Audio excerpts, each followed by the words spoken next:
Bomb Doctor Susan Linker. How are you?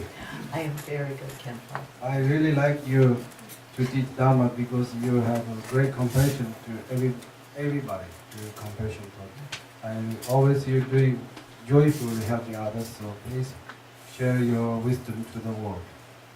Okay. What I have learned from Kempo is things about watching your mind. So, watching your mind was, I mean, we always hear about it, and we don't always know what we're talking about.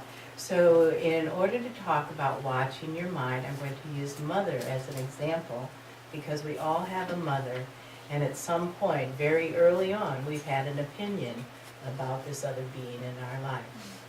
So, with our mother in mind, look at what you say to your mother and how you say it. What is the nature of your thinking about your mother? Now, mothers are in charge of discipline, and generally people don't like discipline. So people might think their mother is kind of a witch because she gets in the way. So we're looking at negative thinkings to begin with. Are you angry with your mother? Are you jealous of your mother? Does your mother keep you from having things you want? This is your frustrated greed. Do you feel superior to your mother? This is pride. So look at how you think when you think about your mother and ask yourself, would you rather be right than happy? Your mother has given you precious human life, and through her being your mother, she also has given you a great lesson in being able to look at your mind. So, second teaching of your mother's wisdom. So, watch your mind. How does it work? How do you feel? Do you feel happy or do you feel right? Right, in this case, does not make you happy. Right is a way of showing ignorance because you are sacrificing your happiness for the sake of being right. That was the last of the 5 negative thinkings. Briefly, I'm going to go over the 5 negative thinkings because they are the cause of all of our suffering. So anger, jealousy, greed, pride, and ignorance. They are very popular in our society. In fact, they're almost put on pedestals. But what I want you to do is take another look at your mind and decide, do you want to be right or do you want to be happy? You have complete control of this particular situation. It is your mind, so it's your show. So, do you want to be right or do you want to be happy? So, luckily, there are 5 antidotes to this negative thinking that we have that has been provided by Buddha. To decrease our negative thinking, we have 5 positive thinkings. They are renunciation, compassion, faith, love, and wisdom. And briefly, renunciation is compassion to yourself. You want to reduce your own suffering. Oftentimes, this is one of the hardest things to do because we don't realize we're naturally happiness. And we kind of get attached to our negative thinking. We don't think we should give it up. But renunciation is the beginning of your happiness. So give up your negative thinking. Next, we have compassion, where you want to decrease other people's suffering and decrease their negative thinking also.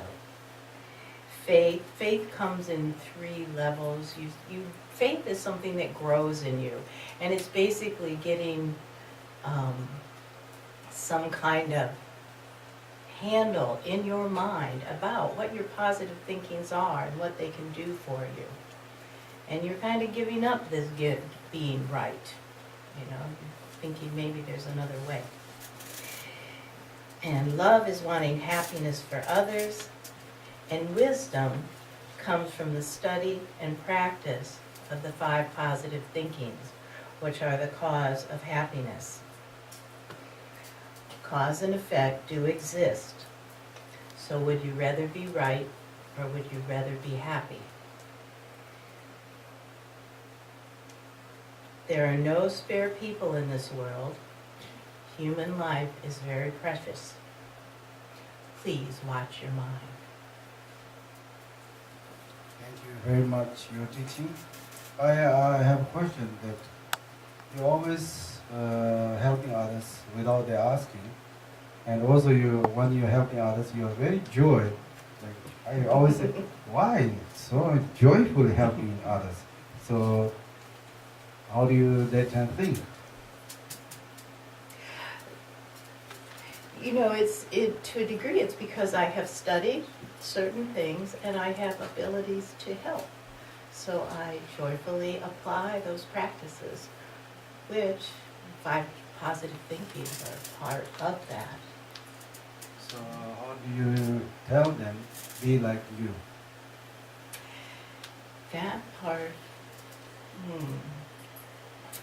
that is teaching. And I'm hoping, because it's Buddha's birthday and the first turning of the wheel, that I will become more of a teacher in the future. But I do teach person to person often. Good. Thank you very much. Bone Doctor is always like helping others every day, and future best way to help others is to teach Dharma. Teaching Dharma is not just say some words. Actually, you need compassion, the love. In order to have love and compassion, you need renunciation and faith. In order to have that, you need wisdom. So practice 5 positive thinking and teach Dharma. And very important this word, we need to teach Dharma. And today is Buddha's teaching anniversary, so I request all students, all people ask teach Dharma each other, positive thinking. So thank you very much teaching us. Thank you.